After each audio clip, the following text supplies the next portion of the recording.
बिस्मिल्लाहिर्रहमानिर्रहीम, अस्सलाम वालेकुम, गुड मॉर्निंग, वेलकम टू सुबह सवेरे पाकिस्तान। मैं हूं हमजा तारड़ और मैं हूं आपके साथ सईदा इकरा बुखारी। उम्मीद करते हैं आप सब खैरियत से होंगे और यकीनन बहुत खुश भी होंगे क्योंकि हम अपने ग्रुप का 5वां मैच भी जीत चुके हैं और बड़े ज़बरदस्त, बिल्कुल हमने मुसलसल जो है 5 मैचेस जीत लिए हैं और बड़ा ही ज़बरदस्त मैच। ढेर सारे रिकॉर्ड हैं जो हमने अपने नाम किए हैं, वो भी हमने आपको बताने हैं। और बाबर आजम ने बेहतरीन एज अ कैप्टन मलिक ने बिल्कुल और शुएब मलिक ने बेहतरीन किया। अमिताभ बच्चन साहब की ट्वीट की भी नफी कर दी उन्होंने, जो उन्होंने ट्वीट की थी। सब पे बात करेंगे। सबसे पहले कल होने वाले दोनों मैचेस का जिक्र करेंगे क्योंकि पहले मैच ने हमें ये बताया कि भारत जो है वो अब सेमीफाइनल की दौड़ से बाहर हो गया और न्यूजीलैंड ने क्वालिफाई कर लिया था। और दूसरे मैच कितना खुश हो रहे थे हम लोग और कितनी खुशी महसूस हो रही थी हम जब हमें पता लगा कि न्यूजीलैंड जीत गया और भारत जो है वो इस टूर्नामेंट से आउट हो गया। मसला ये था कि जो अफगानिस्तान और भारत का मैच था ना, उसकी वजह से ज्यादा लोगों के अंदर गुस्सा पाया जा रहा था कि जिस तरह का वो मैच हुआ था, तो लोग ये चाह रहे थे कि अब न्यूजीलैंड जो है बासानी जीते। न्यूजीलैंड बासानी जीता। उसके बाद पाकिस्तान ने 500 मैचेस जीत लिए हैं। जी, वर्ल्ड कप में ये नहीं होता, ये पहली बार ही हो रहा है पाकिस्तान। हाँ बिल्कुल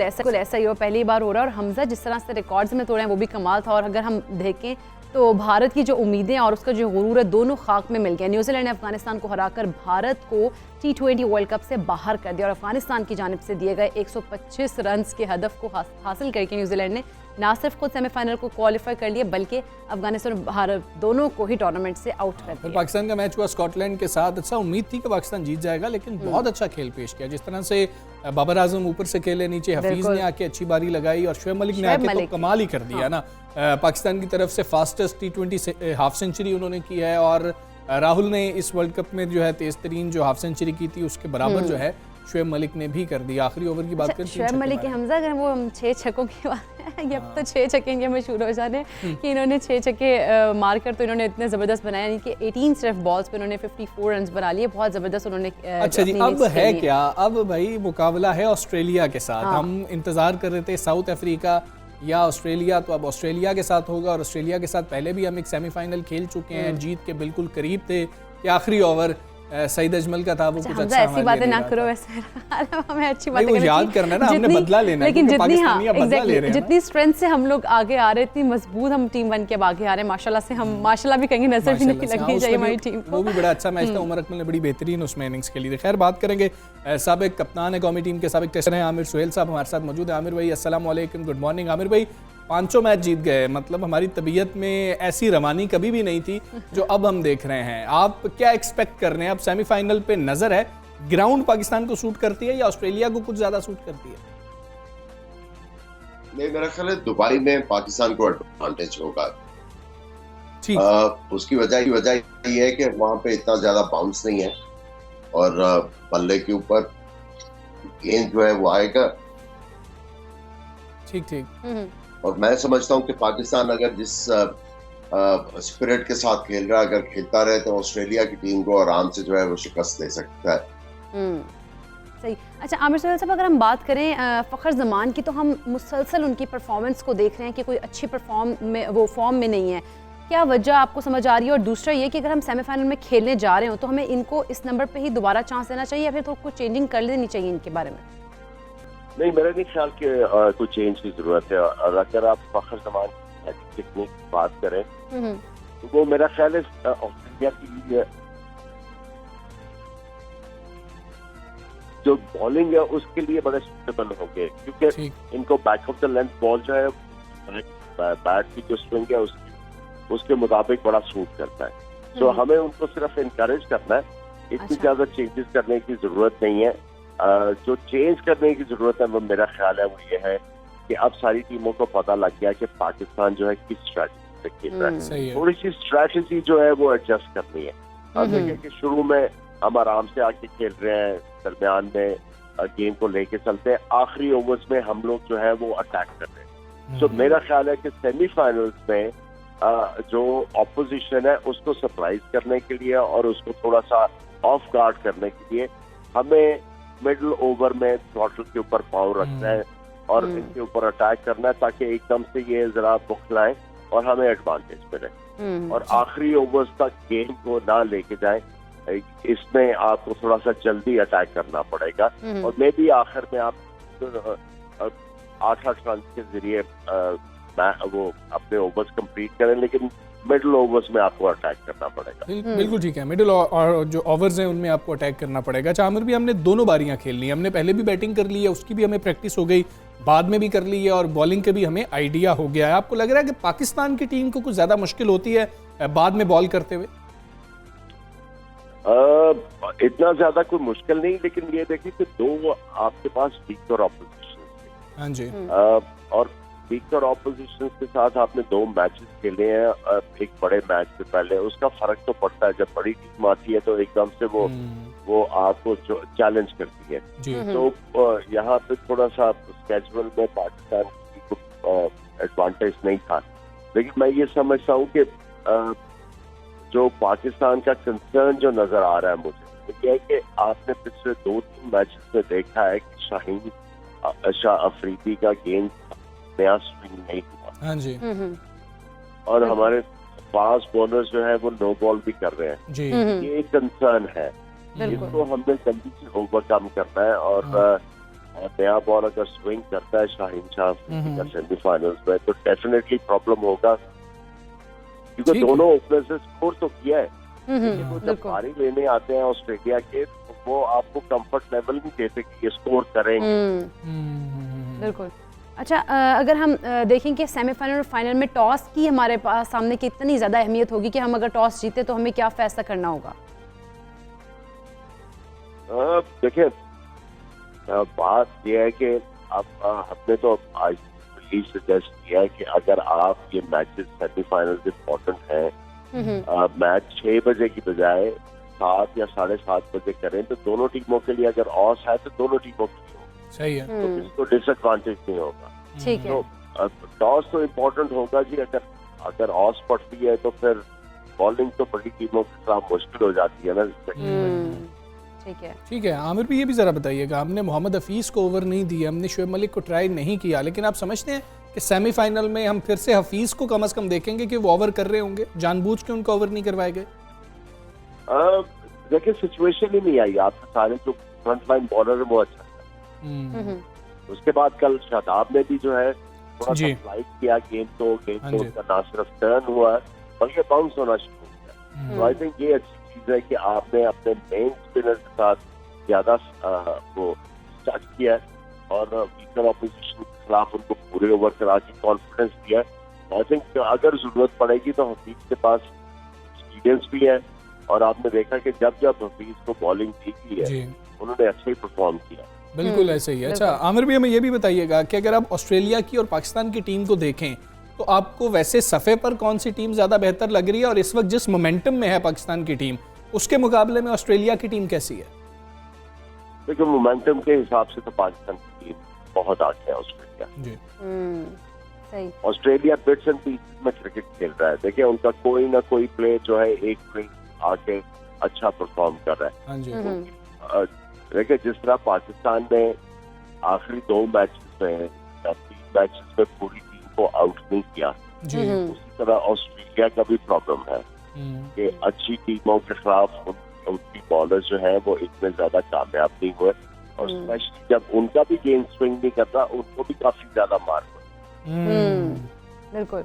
अच्छा आमिर साहब, अगर हम देख रहे हो जैसे कि अब हम देख रहे हैं मोहम्मद हफीज़ कितना ज़बरदस्त खेल रहे हैं, शोएब मलिक कितना ज़बरदस्त खेल रहे हैं, अगर नीचे नंबर पे आ जाएं आसिफ अली की बात करें वो भी अच्छा खेल रहे हैं, जिस तरह की हमारी परफॉर्मेंस है, तो आपको क्या लग रहा है आ रही है T20 वर्ल्ड कप की ट्रॉफी फिर पाकिस्तान में?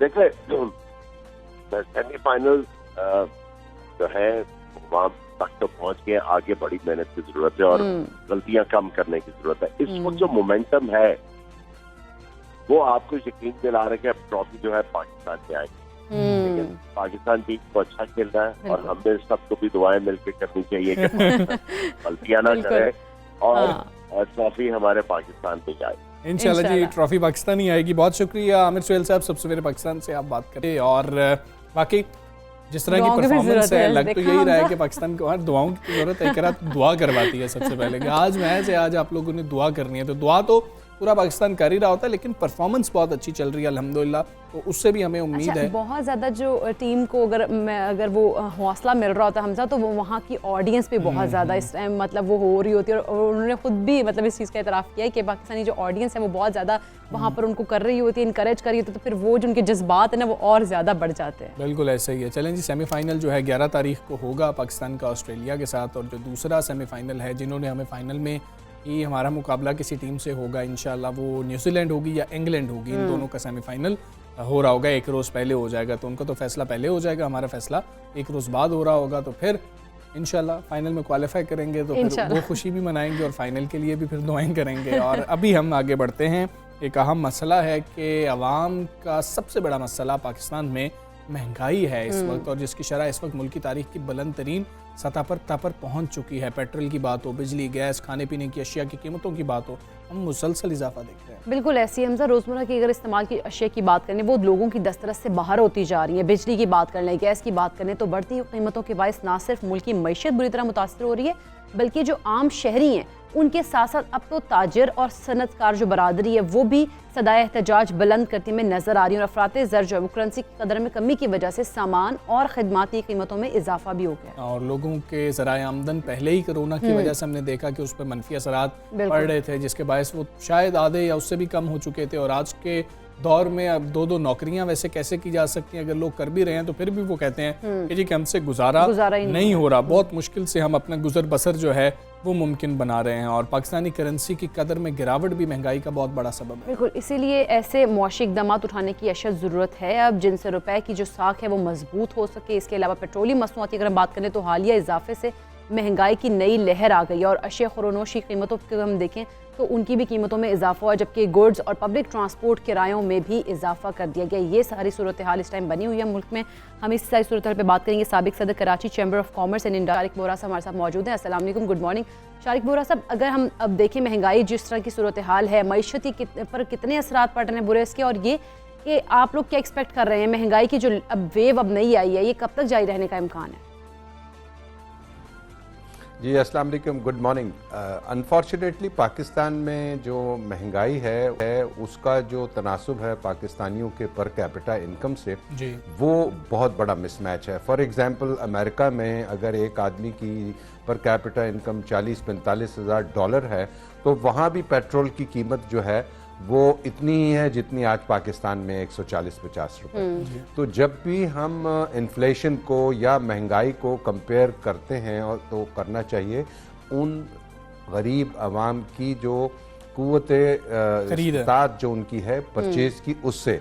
अब यहाँ पर हो ये रहा है पाकिस्तान में कि एक वक्त था कि हमारा प्राइड ये था कि दुनिया में कुछ भी हो, हमारा जो किसान, हमारा गरीब आदमी जो था, वो अपनी ही पैदा की हुई जो ज़रई अजनास थी, जो फूड था, उससे हम बड़ा प्राइड था हमारा कि जी कुछ भी हो जाए हर चीज़ हम खुद पैदा करते हैं। दूध हमारा है, गंदम हमारी, चावल, चीनी, दालें, सब्जी, फ्रूट। तो हम पर पूरी दुनिया में जो इन्फ्लेशन आता था उसका असर नहीं होता था।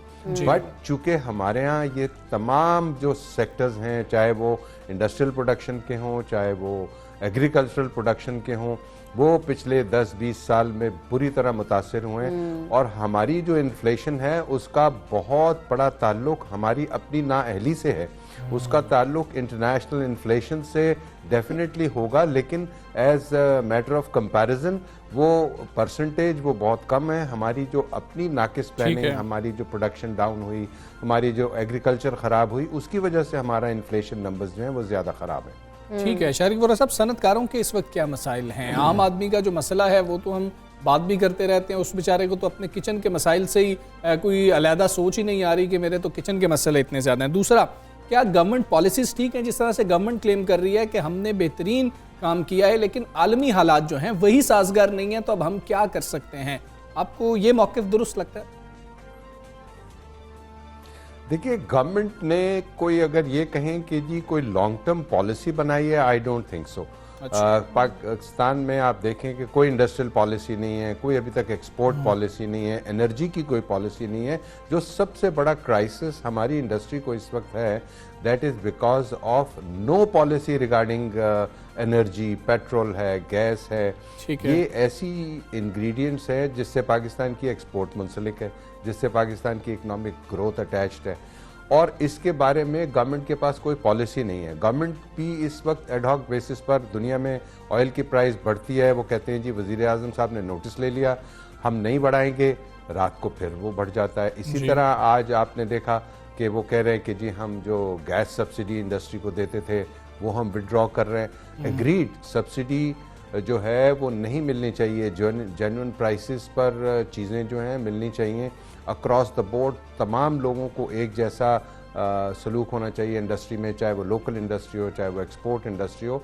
लेकिन वो तब मुमकिन है जब इंफ्रास्ट्रक्चर जो है उसकी क्वालिटी बेहतर हो और हमारे पास कोई एज हो as compare to other countries. हम कहते हैं ना कि पाकिस्तान के पास ये एज है, ये एज है, तो वो तमाम जो एजेस हैं वो हमारे ख़त्म होते जा रहे हैं, जिसकी वजह से खुदा न खास्ता अगर हम कंपेटिटिव नहीं रहेंगे वर्ल्ड वाइड मार्केट में एक्सपोर्ट के लिए, तो ये सारी कोशिशें जो हुकूमत की नेक नियति है ये ज़ाया हो जाएगी। मैं हमेशा ये एम्फेसाइज करता हूँ कि ज़रूरत इस बात की है कि हमको लॉन्ग टर्म पॉलिसी बनानी चाहिए और उस पर फिर कायम रहना चाहिए। किसी प्रेशर में आके हालात ऊपर नीचे होते रहते हैं, ऑयल की प्राइसेस इंटरनेशनल मार्केट में बहुत सारी ऐसी चीज़ें डेफिनेटली हैं जहां हुकूमत जो है वो बेबस नज़र आती है। लेकिन अगर आपका पॉलिसी में इतनी ताकत हो, इतनी स्ट्रेंथ हो, तो फिर उसके असरात इंडस्ट्री पर भी कम पड़ते हैं और एक आम आदमी पर भी कम पड़ते हैं। ठीक है शारिक गोरा साहब, ये भी बता दीजिएगा कि अब आपको आपकी वैसे वज़ीर आज़म साहब से भी मुलाकात होती है इस मामले के ऊपर, मुशीर ख़ज़ाना से भी आप राब्ते में रहते हैं, आप लोग मशवरे भी उनको देते हैं, तजावीज़ भी दे रहे होते हैं। ये बता दीजिएगा उन तजावीज़ पर कितना अमल हो रहा होता है, गवर्नमेंट की कितनी विल आपको नज़र आ रही होती है, और फिर मसाइल गवर्नमेंट को क्या आ रहे हैं जिनको हल करना बहुत ज़रूरी है? देखिए, जो जो इंडस्ट्रियल कम्युनिटी है, चेंबर्स हैं, एसोसिएशंस है, वो तो regularly probably on daily basis हम गवर्नमेंट को कह रहे होते हैं कि आपको ऐसा करना चाहिए, ऐसा करना चाहिए। लेकिन चूंकि जो गवर्नमेंट की जो ब्यूरोक्रेसी और जो उनकी मैनेजमेंट है वो खुद इतनी इनकंसिस्टेंट रही है पिछले कई सालों में, वो हर 2 महीने में, 4 महीने में, 6 महीने में वो चेंज हो जाती है। तो एक नए आदमी के आने से एक नई सोच आ जाती है, एक नई स्ट्रेटजी आती है। तो इसीलिए मैं हमेशा इस पर एम्फसाइज करता हूँ कि लोगों के आने से, वज़ीर ख़ज़ाना के या एफडीआर के चेयरमैन के आने जाने से फ़र्क नहीं पड़ना चाहिए। एक पॉलिसी इंफ्रास्ट्रक्चर फ्रेमवर्क ऐसा होना चाहिए जिस पर हर ब्यूरोक्रेट, हर वज़ीर जो है वो अपनी सोच या अपनी चीज़ों को ना लाए, बल्कि वो इंस्टीट्यूशनल रिफॉर्म्स की तरफ जाए, ऑलरेडी जो पॉलिसी हो उस पर काम करता रहे। तो ये जब होगा तो इंशाल्लाह आई थिंक चीज़ें बेहतर हो जाएंगी। ठीक है शारिक गोरा साहब, बहुत शुक्रिया आपका सर। सुबह सवेरे बाकी आप बात कर रहे थे और कंसिस्टेंसी बहुत ज़्यादा ज़रूरी होती है। आप कोई भी पॉलिसी बना रहे हैं और उनका भी ये कहना है कि लॉन्ग टर्म पॉलिसीज बनाई जाए, फिर खा जो भी मसाइल सामने आ रहे हैं उससे पीछे मत हटा। और बिल्कुल, और अगर इतने मसाइल आ भी रहे होंगे तो उसका डायरेक्ट इफेक्ट इतना ज़्यादा नहीं पड़ रहा होगा अगर लॉन्ग टर्म अगर हम देखें तो, अगर पॉलिसीज बनाई हो। खैर, हमें यहाँ पे ब्रेक लेनी है, वापस आते हैं ब्रेक।